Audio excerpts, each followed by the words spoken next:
Bismillahirrahmanirrahim. Alhamdulillahi Rabbil Alamin. Salatu salam ala syarafil anbiya wal mursalin. Nabiyina Muhammadin wa ala alihi wa sahbihi ajmain. Assalamualaikum warahmatullahi wabarakatuh. So tapos na tayo dun sa Surat At-Takwir. Ngayon naman inshallah, yung Surat Al-Infitar. Kasama ito dun sa hadith yung binanggit yung sinabi ni Propeta Muhammad sallallahu alaihi wasallam. Man sarrahu an yandura ila yawmil qiyamati ka'annahu ra'yal ain falyaqra idha syamsu kuwirat idha samaun fatarat wa idha samaun syakkat.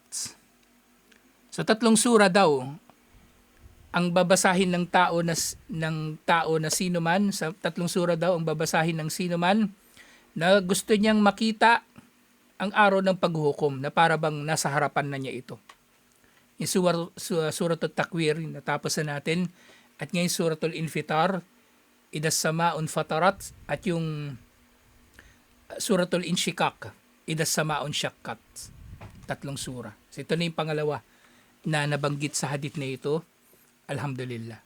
So dito, yung Suratul Al-Infitar, ipinahayag din ito sa Makkah. At yun nga, isa sa mga katangian ng mga naunang mga ipinahayag sa Makkah, bukod doon sa pagpapahayag tungkol sa kaisahan ni Allah, yung mga kaganapan sa kabilang buhay. Mga mangyayari sa kabilang buhay at tugon sa mga nagtatakwil o tumatanggi sa kabilang buhay. Kasi tinuturuan sila ni Allah kung paano magda'wa sa mga tao. Siniulat ni Imam An-Nasa'i mula kay Jabir radhiyallahu anhu, kama muadun fasalla al-isya al-akhirah fatula. Faqala an-nabi sallallahu alaihi wasallam, afattanun anta ya Muad? Ay nakuntaan sabbih isma rabbikal a'la wad-duha wa idas sama'u infatarat, idas sama'un fatarat. So iniulat ni Imam An-Nasa'i mula kay Jabir na si Muad daw minsan ay nag-imam, si Muad bin Jabal.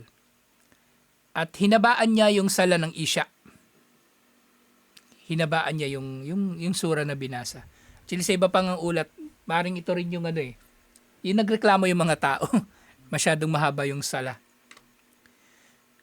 Sinabihan siya ni Propeta Muhammad sallallahu alaihi wasallam. So sabi ni Propeta Muhammad sallallahu alaihi wasallam, pinapahirapan mo ba mga tao o Muad?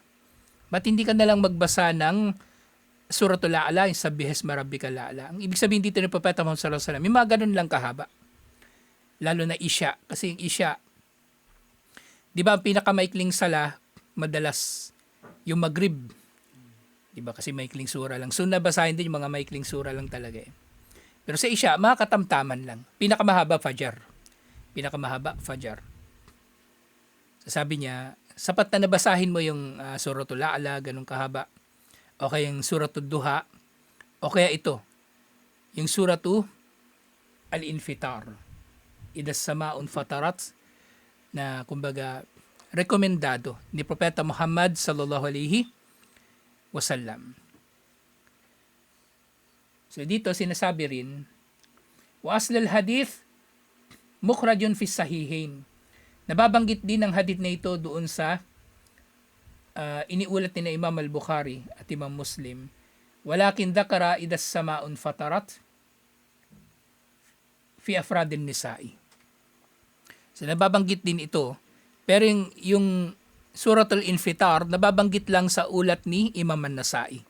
Do sa ulat ni na Imam Al-Bukhari at Imam Muslim, hindi nababanggit yung Suratul Infitar. Pero syempre, maaari din natin panghahawakan ito kasi naiulat nga ito at napagtibay mula sa kanya.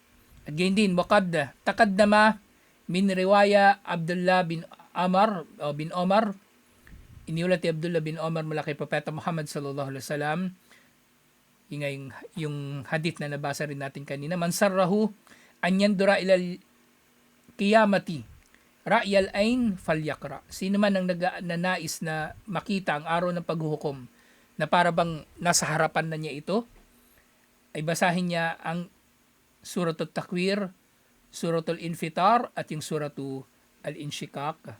Alhamdulillah. Sa mga naunang mga surah o naunang mga aya dito, yung Bismillahirrahmanirrahim, idas samaun fatarat.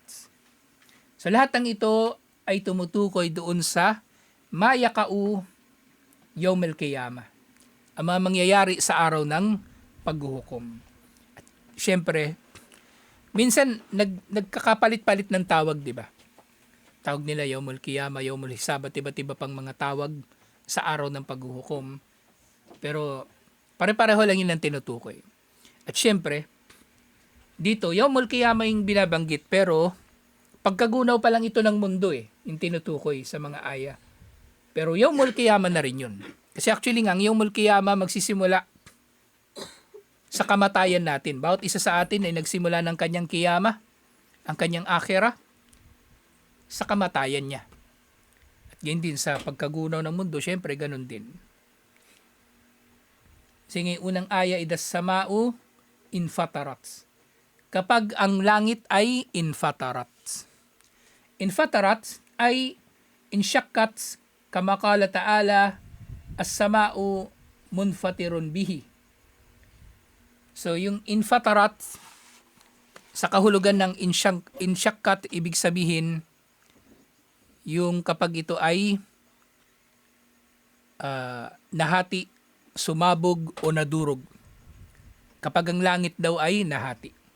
At nakikita natin ngayon, langit ngayon buo. Buo yung langit, di ba? Buo pag titingnan natin. Meron diyang mga ulap, pero hindi yun nakakaapekto sa pagiging buo ng langit. Buo siya kompleto. Sa gabi, maaaring nakikita natin yung mga bituin, pero buo siya. At nalaman natin yan lalong-lalo na sa makabagong panahon. Kasi, ang langit, kumbaga, yung atmosphere, nakapaligid yun sa buong mundo . At doon sa atmosphere na iipon, yung mga gas na kailangan natin para mabuhay. Oxygen lalo na. Kasi kung wala yung atmosphere, ibig sabihin mawawala yung oxygen. Kaya nga dati, nung meron daw butas doon sa tinatawag na ozone layer, so inaalala nila kasi kapag butas yung ozone layer, yung kasi nagpipilter ng init ng araw yung sinag ng araw. Kapag nabutas daw yung ozone layer, masyado magiging matindi yung pagpasok ng init at liwanag ng araw, magkaka-skin cancer yung mga tao.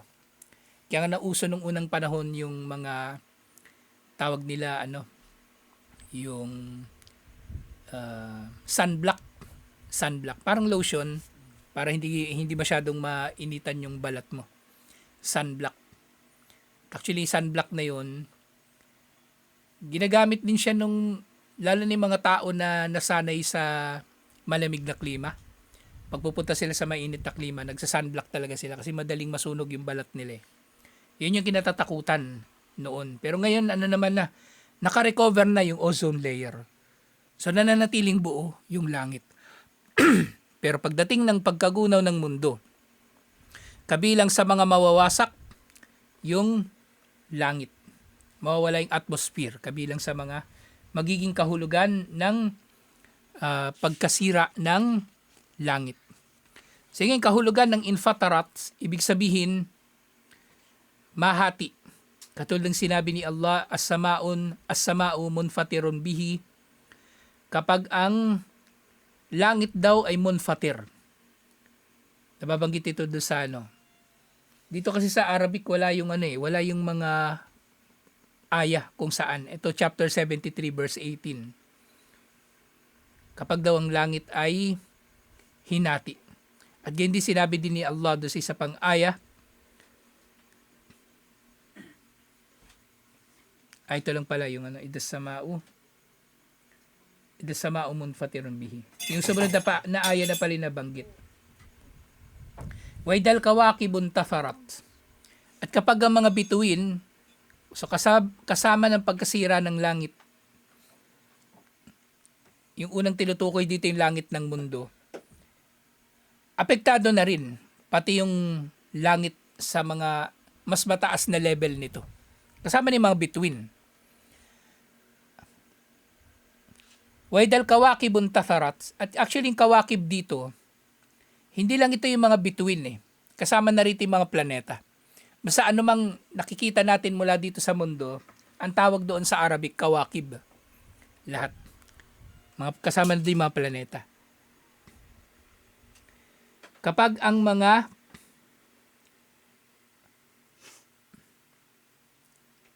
kawakib daw ay munfatir o kaya intatharat pala.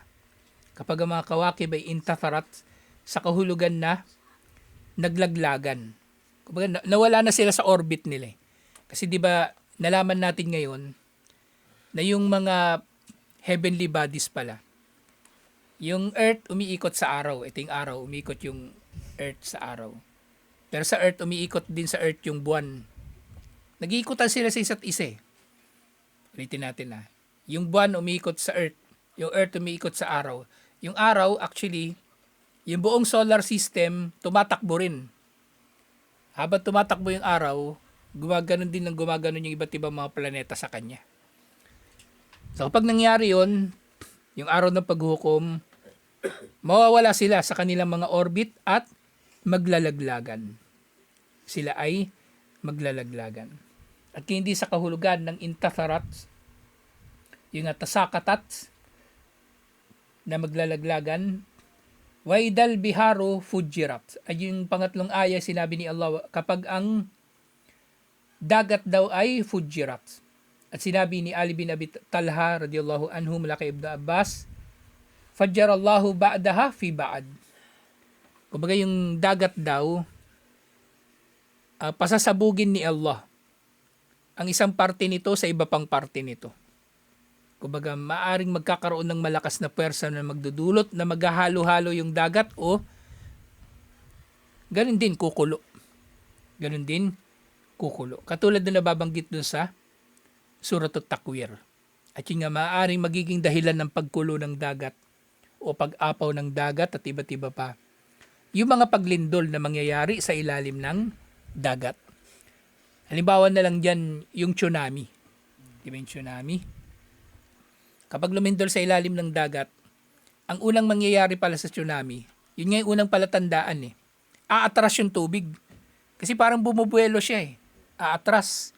Diyan maraming namamatay sa mga tsunami kasi pagka nakita ng mga tao, umatras yung dagat, di makikita yung mga seashell. Magdadamputan yung mga yun. Ang ganda nito. Umatras yung dagat. Hindi nila alam yung tubig. Umatras na yung bubuelo lang. Pagbalik nun, ang taas na nun. Mataas pa yun sa mga bahay. Yun yung malakas na puwersa ng tubig. Isang posibleng dahilan. At syempre, posible rin na yung dagat ay sasabog at kukulo o kahalo-halo sa pagputok mismo ng bulkan o yung magkakaroon ng volcanic activity sa ilalim ng dagat. Yung tubig mismo kumukulo.